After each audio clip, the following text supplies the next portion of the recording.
So students, let's start today's lecture. So previous lecture में हमने complete कर दिया था Plantae kingdom. We have studied about Plantae kingdom, algae, bryophyte, pteridophyte, gymnosperms and angiosperms. So आज हम उसके next new topic शुरू करने जा रहे हैं, that morphology of the angiospermic flowers. ठीक है, angiospermic flowers की क्या morphology है? So as you all know, angiospermic flowers जो हैं वो largest group हैं plant kingdom का, near about 8,000 genera है and 3 lakh species हैं. So angiosperms जो हैं वो highly evolved plants हैं अर्थ में, और बहुत सारी डाइवर्सिटी है उनमें. They are various forms. ठीक है, सिंपल है, माइन्यूट है, माइक्रोस्कोपिक भी हैं, लार्जेस्ट भी हैं. You know largest flower in the world is rafflesia. ठीक है, सो इस तरह से एक कुछ ऐसे फ्लावर्स भी हैं जो बिल्कुल एक सुई के सिर जितने उनका साइज़ है, size of the pin head. So Wolffia जैसे वो भी हैं. So they have very developed, highly complex structures and they are seed bearing plants, enclosed seed bearing plants. So जो जितने भी मतलब प्लांट की बॉडी रहती है फ्लावरिंग प्लांट्स की, वो काफ़ी ज़्यादा स्ट्रक्चरली भी स्पेशलाइज्ड है और ऐसे हाईली इवॉल्व्ड भी हैं. सो अगर हम इनका बेसिक आर्किटेक्चर स्ट्रक्चर देखें फ्लावरिंग प्लांट्स का, सो कुछ ऐसे फंडामेंटल पार्ट्स हैं प्लांट बॉडी के. अब एक अगर एंजियोस्पर्मिक फ्लावर की बात करें तो एक परफेक्ट कॉम्प्लेक्स स्ट्रक्चर रहता है. इस तरह से कुछ स्ट्रक्चर रहेगा. रूट्स होंगे, फिर मेन रूट होगी, फिर स्टेम होगी यानी कि शूट जिसे आप कहते हैं, फिर ब्रांचेस होंगी, फिर उसके बाद लीव्स भी आएंगे, फिर बर्ड्स होंगे, फिर फ्लावर्स होंगे. सो इस तरह से बड़ा ही परफेक्ट सा स्ट्रक्चर रहता है. आप अपने आसपास देखते हैं जिस तरह से कितने सारे पेड़ हैं, आम का पेड़ है, अमरूद का पेड़ है. ठीक है ना, देखते हैं आप किस तरह से एक परफेक्ट स्ट्रक्चर रहता है उनका.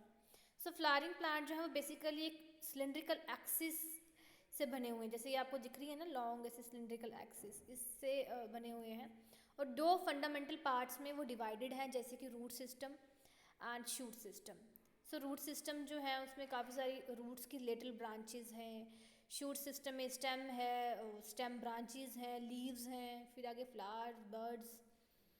सो चाहे रूट हो, स्टेम हो, लीव्स हो, ये सब जो हैं, रूट हो, स्टेम पार्ट हो, लीव्स वाला पार्ट हो, ब्रांचेस जो भी हैं, ये सब जितने भी होते हैं ये वेजिटेटिव प्लांट ऑर्गन्स हैं. ठीक है, रिप्रोडक्टिव प्लांट ऑर्गन तो आपका फ्लावर ही होता है. ठीक है, सो एक पर्टिकुलर मेच्योरिटी अटेन करने के बाद क्या होता है कि शूट सिस्टम जो है वो बर्ड्स से क्या बनता है कि फ्लावर्स बनाना शुरू कर देता है. फिर फ्लावर्स जो हैं वो रिप्रोडक्टिव सिस्टम है एक प्लांट का, और वहाँ पे फ्रूट्स और सीड्स फिर आगे जाके वहाँ से ग्रो करते हैं. सो ये जो है वो रिप्रोडक्टिव ऑर्गन्स हैं. अगर हम सबसे पहले रूट सिस्टम की बात करें तो रूट सिस्टम एक ऐसा सिस्टम है जो डाउनवर्ड ग्रो करता है. ठीक है, it grows downward in the soil. और इस तरह से जो प्लांट को जो मेन चीज़ जो उसको फिक्स करती है सॉइल में वो रूट्स ही हैं. ठीक है, और एक बॉडी की अपराइट राइट पोजीशन लेके आते हैं. और जितना भी पानी हम, जैसे पौधों को हम पानी देते हैं, हम कभी भी पत्तों को पानी नहीं देते, हम हमेशा इनकी जड़ों को पानी देते हैं ताकि रूट्स के थ्रू जाए और वाटर और मिनरल सब कुछ एब्जॉर्ब हो पाए. So root system is meant for the absorption and उतना भी एब्जॉर्ब कर सकें प्लांट्स, वाटर, मिनरल्स कुछ भी है. और दूसरी बात, उस सिस्टम को फिक्स कर सकें. मतलब कि प्लांट की बॉडी, अब इतने बड़े प्लांट है, एक स्टेबल है, चल फिर भी नहीं सकते हैं वो, तो किस तरह से स्टेबल होंगे, किस तरह से होंगे. सो उनको फिक्स करने के लिए रूट सिस्टम मस्ट है.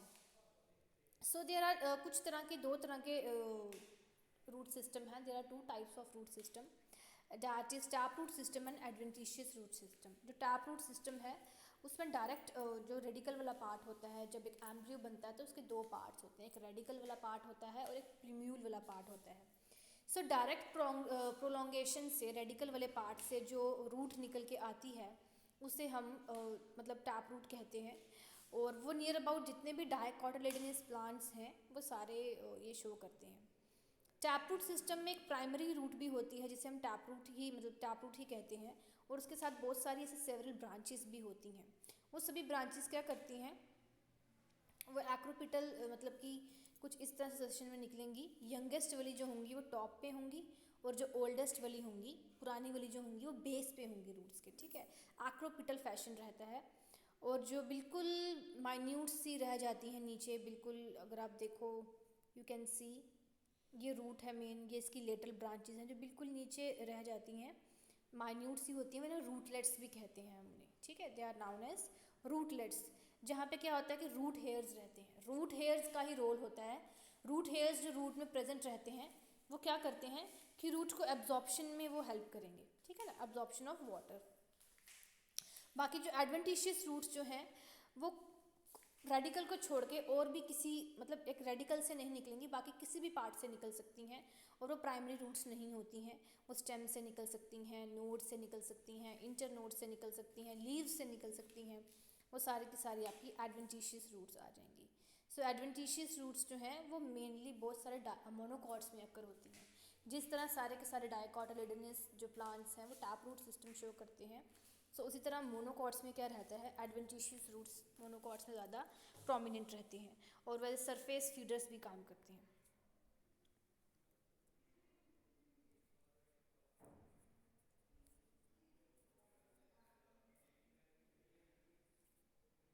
सो अगर आप स्ट्रक्चरल मॉडिफिकेशन की हम बात करें, जैसे कि हमने बात की है कि टैप रूट सिस्टम है, एडवेंटिशियस रूट सिस्टम है, ठीक है, वो डायरेक्ट वहाँ से टैप रूट सिस्टम जो है वो डायरेक्ट ही रेडिकल से निकलता है, रेडिकल वाले पार्ट से निकलता है एम्ब्रियो का। सो अगर हम इनकी मॉडिफिकेशंस की बात करें कि मॉडिफिकेशंस क्या हैं रूट्स की, सो अगर हम पहले टैप रूट सिस्टम की मॉडिफिकेशन की बात करें, सो टैप रूट सिस्टम जो है उसकी मॉडिफिकेशन की बात करते हैं तो सबसे पहले हम बात करेंगे स्टोरेज ऑफ, मतलब कि अगर फूड स्टोरेज के लिए यूज़ हो रही है टैप रूट सिस्टम, सो फ्लैशी टैप रूट है, ठीक है, टैप रूट जो for the storage of the food, उसमें आपकी फ्लैशी टैप रूट सिस्टम आ जाती है। कोनिकल टैप रूट सिस्टम आ जाते हैं, फ्यूजीफॉर्म, नैपीफॉर्म एंड ट्यूबरस, ये इस तरह के स्ट्रक्चर्स आ जाएंगे। अगर conical fleshy tap root system में हैं 4 टाइप्स हैं। फ्लैशी टैप रूट सिस्टम को हम फ्लैशी क्यों कहते हैं, because it becomes thick and fleshy, juicy, काफ़ी ज़्यादा रहती है ये। सो ये प्राइमरी रूट है जो फूड को स्टोर करती है, ठीक है। बाकी सेकेंडरी और टर्शियरी रूट्स जो हैं वो नियर अबाउट फाइब्रस रहती हैं इसमें, ठीक है, वो थिन रहेंगी, फाइब्रस रहेंगी।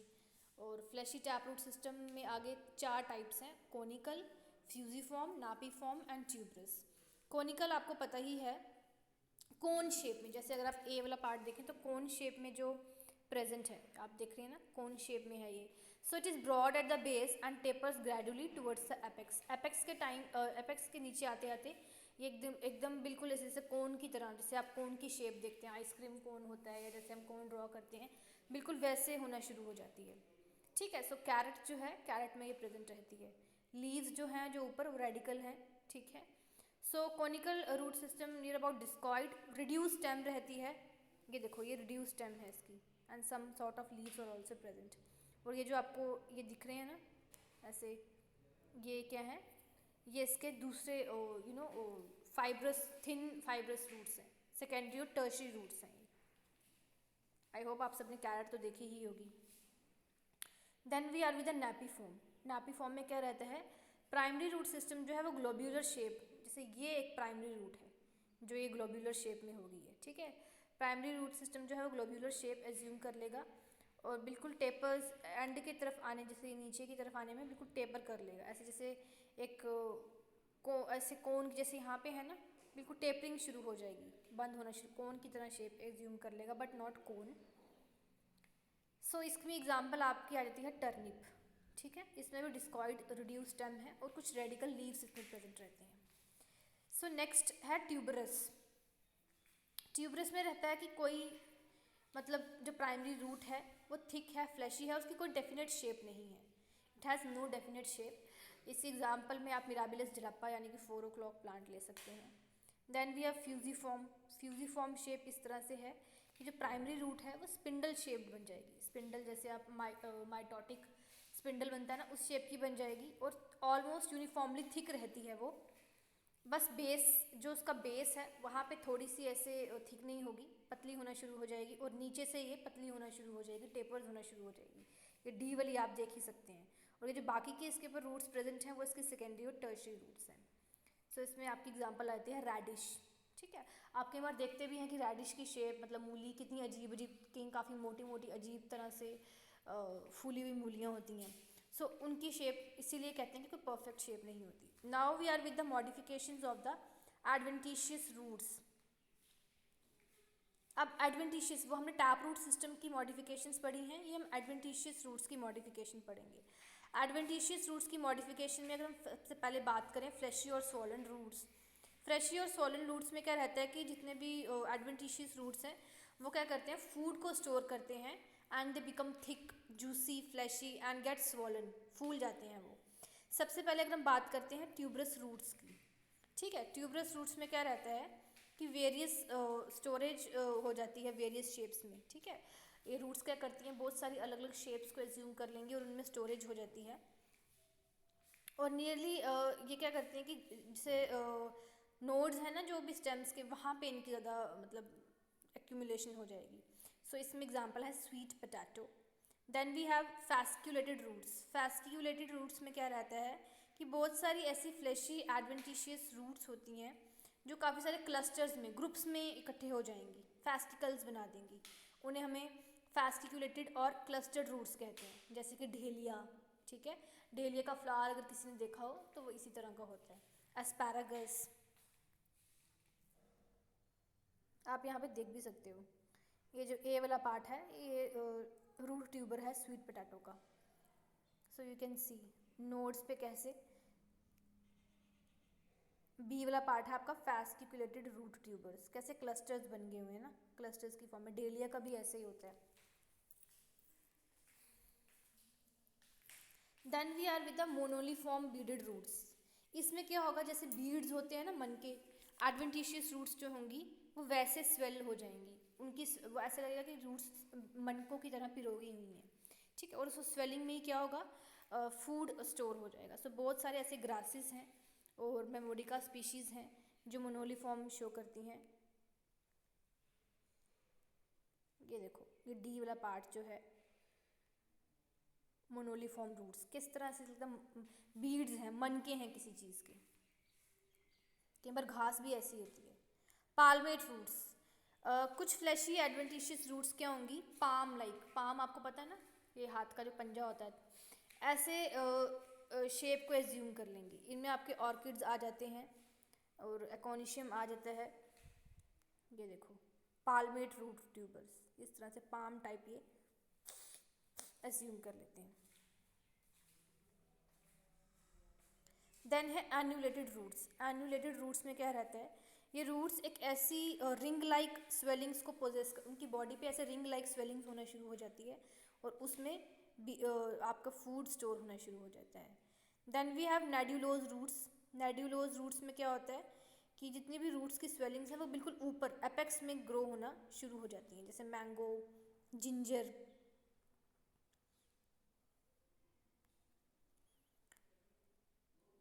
Now next is roots meant for providing additional support to the plant. अब एक ऐसी रूट्स हैं जो टैप रूट और एडवेंटिशियस को छोड़ के, कुछ ऐसी रूट्स हैं कि जिनका स्टोरेज को छोड़कर कुछ सपोर्ट और मतलब प्लांट को सपोर्ट प्रोवाइड करने का उनका काम रहता है। जिसमें पहली है प्रॉप रूट्स, ठीक है। प्रॉप रूट्स क्या होती हैं, ये उन प्लांट्स में रहती हैं जैसे कि बरगद का पेड़, ठीक है, बरगद का पेड़ फाइकस बेंगालेंसिस, जो इसका बोटानिकल नेम है, बैनियन ट्री। सो अगर आप यहाँ पे सामने देखो तो ये स्टेम ब्रांचेस हैं, ये प्रॉप रूट्स नीचे लटक रही हैं, क्योंकि आपने अगर बरगद का पेड़ देखा हो तो उसका काफ़ी घेरा रहता है, काफ़ी बड़ा होता है वो, उसकी ब्रांचेस, उसका लोड काफ़ी बड़ा होता है कि उसको सपोर्ट की ज़रूरत पड़ती है। सो ये प्रॉप रूट्स क्या करती हैं, बिल्कुल ऊपर से लेके एंड तक जाके उसको फिक्स कर देती हैं ज़मीन के साथ। और कई बार तो ये इतना तना मोटा हो जाता है कि एक प्रॉप रूट ही एक नया प्लांट बना देती है, एक नया बरगद का पेड़ बना देती है। सो ये किस लिए होती है, इसको फिक्स करने के लिए। तो जितनी भी एडवेंटिशियस रूट्स हैं, जो जितनी भी ट्री की ब्रांचेस से डेवलप होती हैं और वर्टिकली बिल्कुल ऐसे जैसे स्ट्रिंग्स की तरह मतलब कि उनकी शेप रहती है, ये क्या करती हैं कि मॉइस्चर एब्जॉर्ब करती हैं एटमॉस्फेयर से। जब तक वो एयर में, जब तक वो लटकी रहेंगी ऊपर से नीचे तक, ये सारा मॉइस्चर एब्जॉर्ब कर लेंगी और ये रूट्स जो हैं ये फर्दर बिल्कुल नीचे ग्रो करेंगी और सॉइल तक पहुंच जाकर फिक्स कर देती हैं। सो फिर धीरे धीरे ये भी अपने आप की अपनी एक गर्थ इंक्रीज़ करना शुरू करती हैं, एक तरह से एक नया प्लांट बनने की कोशिश करती हैं। सो उनका फंक्शन यही रहता है कि ये सपोर्ट प्रोवाइड कर सकें एक पिलर की तरह, ठीक है, एक इतना बड़ा पेड़ है बरगद का पेड़, उसको सपोर्ट प्रोवाइड कर सकें। स्टिल्ट और ब्रेस रूट्स, स्टिल्ट और ब्रेस रूट्स जो हैं ये जैसे मकई की खेती होती है ना, मकई का प्लांट होता है उसमें प्रेजेंट रहती हैं। जिया मेज जिसे मेज भी कहते हैं, सॉर्गम, ठीक है, जवार का जो खेती होती है, सक्कैरम ऑफिसिनेरम, शुगर केन जो है, पैंडनस, स्क्रूपाइन, इन सब चीज़ों में ये स्टिल्ट और ब्रेस रूट्स प्रेजेंट रहती हैं। ये इनको सपोर्ट करती हैं क्योंकि नॉर्मली क्या रहता है, शुगर केन हो, मेज़ हो, सॉर्गम हो, इन प्लांट्स का जो होता है काफ़ी मतलब लंबे पतले वीक, और इनकी जो स्टेम्स हैं वो काफ़ी अनब्रांच रहती हैं, जॉइंटेड स्टेम्स रहती हैं जिन्हें हम कल्म्स कहते हैं, ठीक है, मेज़ इन्हें हम कल्म्स कहते हैं। सो ये काफ़ी अनब्रांच सी रहती हैं, जॉइंटेड, पतली, लंबी, स्लेंडर सी इनकी पोजीशन रहती है, जिनके कारण ये काफ़ी वीक होती हैं, ये इतना वेट नहीं अपने प्लांट का खुद उठा सकती। सो बहुत सारी ऐसी फाइब्रस एडवेंटिशियस रूट्स ग्रो करती हैं इनके बेस से। जैसे अगर आप यहाँ पे देखो, ये मेज़ के स्टिल्ट रूट्स हैं, ये इसके यहाँ बेस से ये स्टिल्ट रूट्स हैं, ये फाइब्रस रूट्स हैं, ये ग्रो करेंगी। यहाँ पे भी ऊपर स्टिल्ट रूट्स हैं, इसको प्रोवाइड करने के लिए, सपोर्ट प्रोवाइड करने के लिए, ताकि ठहराव हो सके प्लांट का, फिक्स हो सके प्लांट, ठीक है। सो इस तरह से स्टिल्ट और ब्रेस रूट्स प्रोवाइड रहती हैं, ऑब्लिकली डाउनवर्ड्स ग्लो करती हैं और बिल्कुल सॉइल के अंदर तक पेनिट्रेट हो जाती हैं। सो ये क्या करती हैं कि एक तरह से मतलब सपोर्ट प्रोवाइड करेंगी ताकि प्लांट जो है वो ठहरा रह सके। क्लाइंबिंग और क्लिंजिंग रूट्स, ये रूट्स जो हैं वो नोड्स और इंटरनोड्स से अराइज करती हैं, एरियल ब्रांचेस के नोड्स और इंटरनोड से अराइज करेंगी और हेल्प करेंगी प्लांट को क्लाइंब करने के लिए, ठीक है। ये भी आगे क्लाइंबर्स में मतलब जो क्लाइंबर्स प्लांट होते हैं, जो मतलब कि अपना उनकी इतनी स्ट्रेंथ नहीं हो सकती कि वो अपराइट खड़े हो सकें, ग्रो कर सकें, सो वो क्या करते हैं कि दूसरे प्लांट्स पे क्लाइंब करते हैं। इसमें आपकी एग्जांपल है pathos, Piper nigrum etcetera. Third है आपकी फोटोसिंथेटिक और एसिमिलेटरी रूट्स। फोटोसिंथेटिक और एसिमिलेटरी रूट्स जो हैं वो कुछ प्लांट्स जैसे कि टाइनोस्पोरा, टीनियोफाइलम, ट्रैपा, उनमें ऐसी कुछ एडवेंटिशियस रूट्स होती हैं जो लाइट के लिए एक्सपोज रहती हैं, ग्रीन हो जाती हैं और फोटोसिंथेसिस कैरी करती हैं वो, ठीक है, मतलब उनमें फोटोसिंथेसिस से प्रोसेस होते हैं। ऐसी रूट्स को हम क्या कहते हैं, फोटोसिंथेटिक और एसिमिलेटरी रूट्स, ठीक है। सो ये क्या करती हैं, एडवेंटिशियस रूट्स हैं जो एक्सपोज, लाइट के एक्सपोजर में क्या हो जाएंगी, ग्रीन हो जाएंगी और फोटोसिंथेसिस करना शुरू कर देंगी। टाइनोस्पोरा जो है उसमें फोटोसिंथेटिक रूट्स जो हैं वो एज एक तरह से धागे से निकलती, ग्रीन हैंगिंग थ्रेड्स की फॉर्म में निकलेंगी, नोड्स वाले एरिया, स्टेम के जो नोड्स वाला एरिया होता है वहाँ से ऐसे ग्रीन धागे की तरह अराइज होंगी, रेनी सीजन में निकलती हैं और उसके बाद क्या होता है कि ये फोटोसिंथेसिस परफॉर्म करती हैं। Now we are with the haustorial roots. Haustorial roots क्या हैं, ये कुछ ऐसे पैरासिटिक प्लांट्स में पाई जाती हैं। पैरासाइटिक वो प्लांट्स होते हैं जो दूसरे प्लांट से अपना खाना मतलब एज्यूम कर लेते हों, ठीक है, वो दूसरे प्लांट्स पे अपना खाना खुद नहीं बनाते हैं, दूसरे प्लांट्स पे डिपेंड होंगे, उनको होस्ट पे शिकार करेंगे, उनकी बॉडी में सारा फूड ऑब्टेन करेंगे, ठीक है। तो वहाँ पे क्या होती हैं, हॉस्टोरियल रूट्स पाई जाती हैं। सो ये एडवेंटिशियस रूट्स हैं जो कि पैरासाइट जो भी हैं, पैरासिटिक प्लांट्स जो हैं उनके स्टेम से निकलेंगी और फिर होस्ट प्लांट तक जाएंगी और कंटैक्ट बनाएंगी उनके वैस्कुलर टिश्यू में, जहाँ से उन्हें water and food and minerals मिलते रहें। और ऐसी रूट्स को हम क्या कहते हैं, पैरासिटिक और हॉस्टोरियल रूट्स। कसकटा प्लांट का आपने नाम सुना होगा, इसकी नॉन ग्रीन स्टेम होती है और बहुत सारे इसमें स्केल लीव्स प्रेजेंट रहते हैं और एक टोटली पैरासाइट है और ये ज़िज़िपस जैसे प्लांट पे ग्रो करता है। यू कैन सी, इस तरह से ये जो आप देख रहे हैं ना, ऐसा लगता है सांप की तरह लपेटा मारा हुआ है, ये पैरासिटिक प्लांट है और ये इस प्लांट के ऊपर मतलब एक तरह से इसने हक जमा लिया और यहीं से ये सारा water and food and minerals grab करेगा।